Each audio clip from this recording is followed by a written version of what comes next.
Hello guys, आज हम आपको बताएंगे पार्ट ऑफ स्पीच के बारे में। ये ग्रामर का वो रीड है जो कभी आपके पीछा नहीं छोड़ता है। कोई ऐसा एग्ज़ाम नहीं हो जहाँ इससे प्रश्न नहीं बनते हो। यानी कि ये पूरी ग्रामर का रीड है, इसे जानना एकदम आवश्यक है। चाहे आप पेपर दीजिए किसी चीज़ का, SSC MTS हो, CGHSL हो, एयरफोर्स नेवी हो, यानी कि कोई भी कॉम्पिटिटिव एग्ज़ाम जहाँ पर इंग्लिश से प्रश्न आते हैं, तो ये पार्ट ऑफ स्पीच आपका पीछा छोड़ने वाला नहीं है। सबसे महत्वपूर्ण टॉपिक यही है। तो आज हम आपको इसी के बारे में क्या करेंगे, बताएंगे। देखिए, पार्ट्स ऑफ स्पीच क्या होता है, यानी कि इसको हिंदी में शब्द के भेद कहते हैं।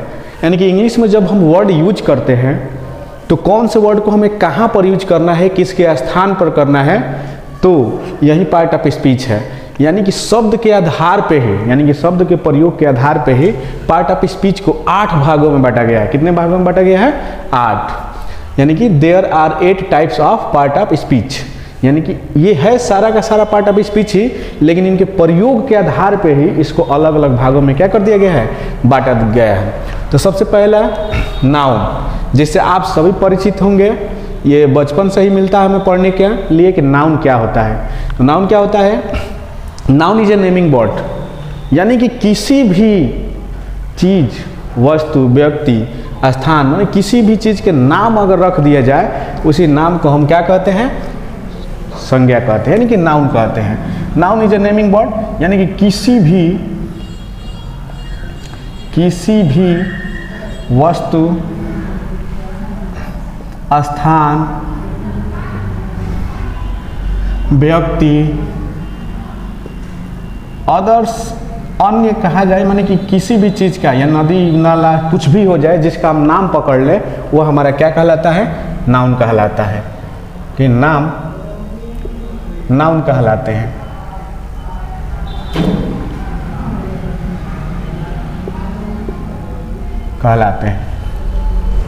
अब यहाँ से चलेंगे कि नाउन के भी टाइप्स होते हैं, लेकिन वो अगले पार्ट में चलेंगे। पहले आज हम केवल ये समझते हैं, इसके बाद अगले पार्ट में हम एक एक को आपको पढ़ाएंगे एकदम अच्छे से एग्जाम्पल के साथ कि एग्जाम में कैसे पूछा जाता है।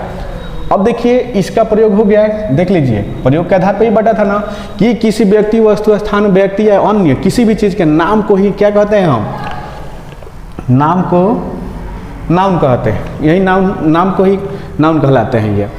अब हो गया दूसरा प्रनाउन, यानी कि हिंदी में इसको कहा जाता है सर्वनाम। ये क्या होता है? तो जब हम इन वस्तुओं के नाम के स्थान पर इनका कोई दूसरा नाम से पुकारते हैं, यानी कि मान लीजिए कि किसी व्यक्ति का नाम राम है और राम का नाम हम नहीं जानते हैं, तो उसको या तो हम तुम कहेंगे, या आप कहेंगे, या वे कहेंगे, या वो कहेंगे। ये सारे के सारे क्या होते हैं? प्रनाउन। यानी कि जब हम किसी वस्तु, व्यक्ति, स्थान के बदले में, यानी कि उनके नाम के बदले में उनको किसी और नाम से पुकारते हैं या उनके अन्य नाम से जानते हैं, तो वही हमारा क्या कहलाता है? सर्वनाम कहलाता है। ठीक, तो सिंपल सा कहा जा सकता है कि नाउन के स्थान पर जो शब्द हम प्रयोग करते हैं उसे हम प्रनाउन कहते हैं। जैसे यहीं देख लीजिए कि राम है, राम का नाम नहीं जानते हैं तो हम उसे तुम कह सकते हैं, आप कह सकते हैं, वे कह सकते हैं, वो कह सकते हैं, इस तरह से। तो ये हमारा क्या हो जाएगा? प्रोनाउन। यहाँ तक ये समझिए। आगे है एडजेक्टिव। एडजेक्टिव क्या होता है? तो एडजेक्टिव यानी कि विशेषण, इसके नाम से ही हो गया कि जो शब्द, यानी कि नाउन और प्रनाउन को मॉडिफाई करते हैं, यानी कि इनकी विशेषता को बताते हैं कि ये कैसे हैं, किस प्रकार के हैं। ठीक है, तो ये हमारा क्या कहलाता है? विशेषण। यानी कि संज्ञा और सर्वनाम की विशेषता बताने वाले शब्द को ही हम क्या कहते हैं? विशेषण कहते हैं। जैसे ले लीजिए कि राम, ये राम है हमारा noun. Ram is a tall boy.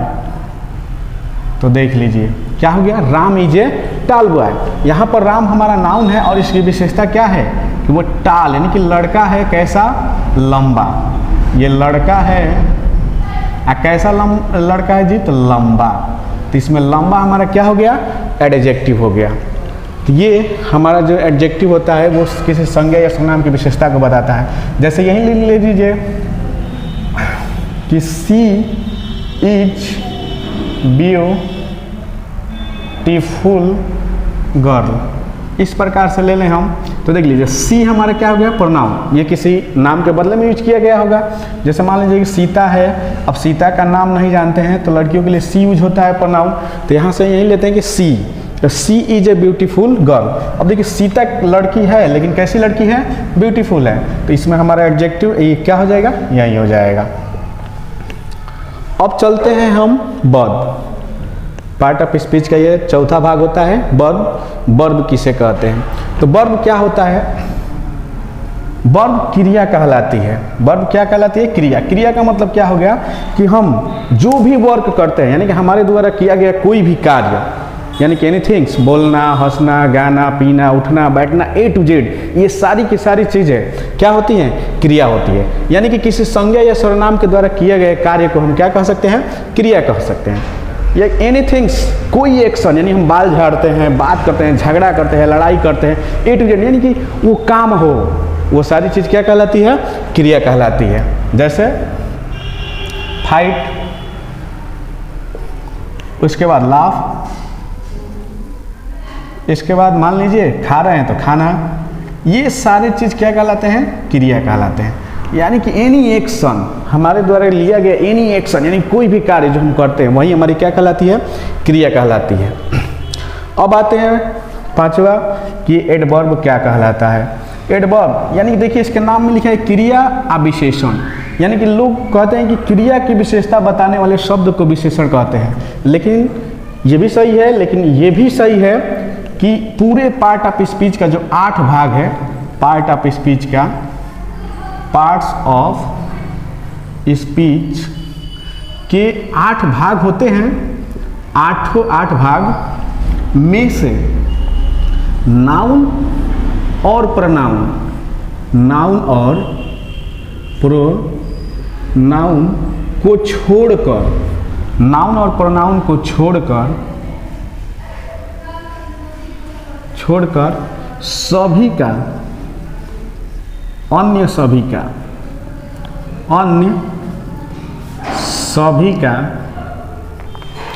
अन्य सभी का विशेषता बताता है, विशेषता बताता है।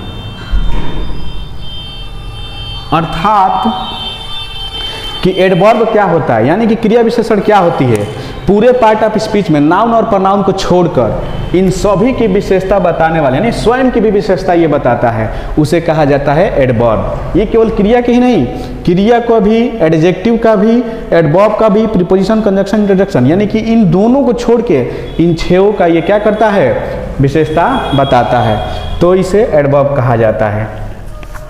जैसे देख लीजिएगा, राम रन स्लोली, स्लोली, यानी कि देख लीजिए यहाँ पर राम क्या करता है जी, राम रन स्लोली, राम दौड़ता है धीरे धीरे, राम धीरे धीरे दौड़ता है। तो देख लीजिए यहाँ पर क्रिया का यहाँ पर विशेषता बता दिया इस प्रकार से। अब आगे चलते हैं कि प्रीपोजिशन, यानी कि प्रीपोजिशन क्या होता है। तो देख लीजिए प्रीपोजिशन क्या होता है।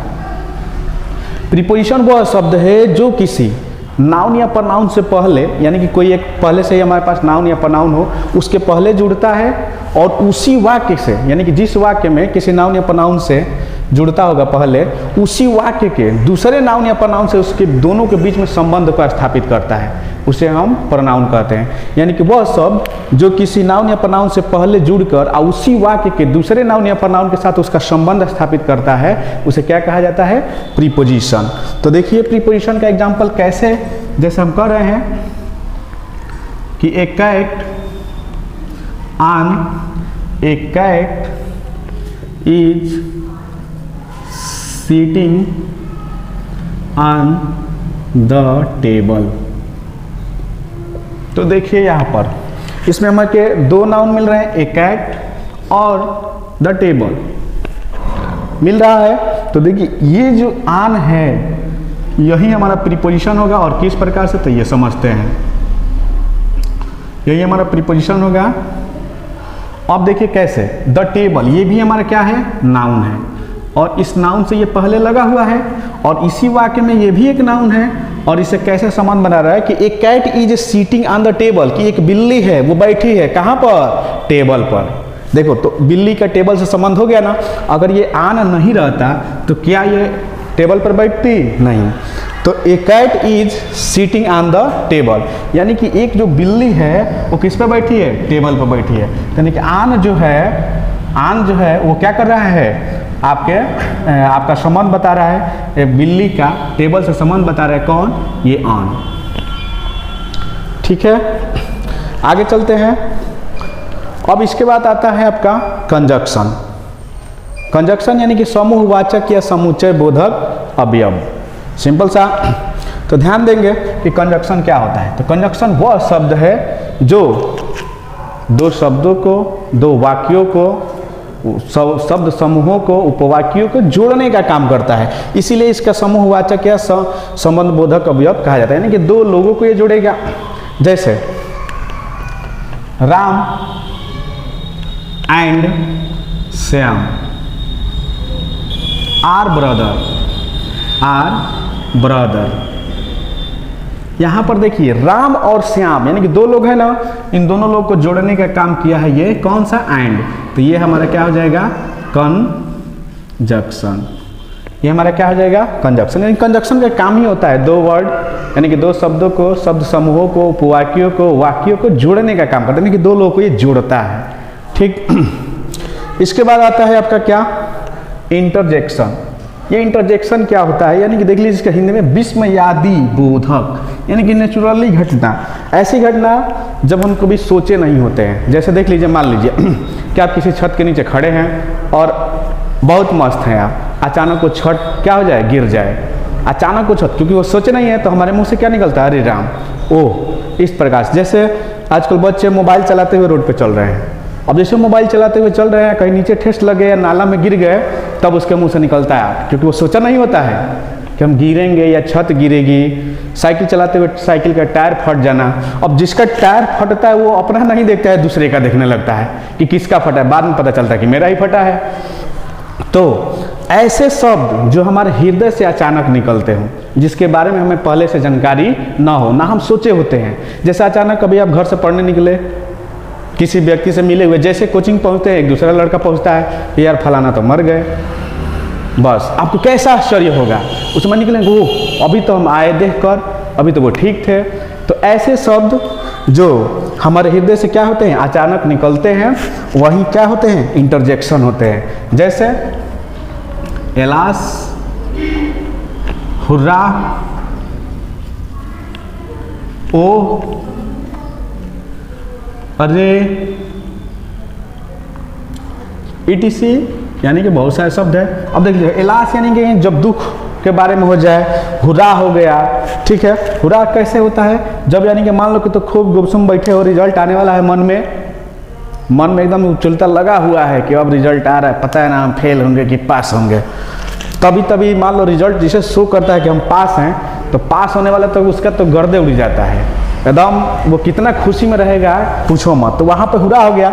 लेकिन उसी में जिसका रिजल्ट फेल आ गया, बेचारा वो ऑलरेडी बेचैन था, और उसका बेचैनी कहाँ पर चला जाता है, दुख में, चुप। तो ये होता है इंटरजेक्शन। यानी कि इंटरजेक्शन वो होता है जो हम सोचे नहीं होते हैं और वो अचानक आ जाए, उसे कहा जाता है इंटरजेक्शन। तो ये होता है हमारा पूरा पार्ट ऑफ स्पीच और इसके भेद। अब इसके भेद में जो एग्जाम में आते हैं, वो इनके पार्ट और इनके एग्जाम्पल्स कैसे एग्जाम में दिए जाते हैं, हम आपको अगले वीडियो में बताएंगे। अगले वीडियो में बताएंगे।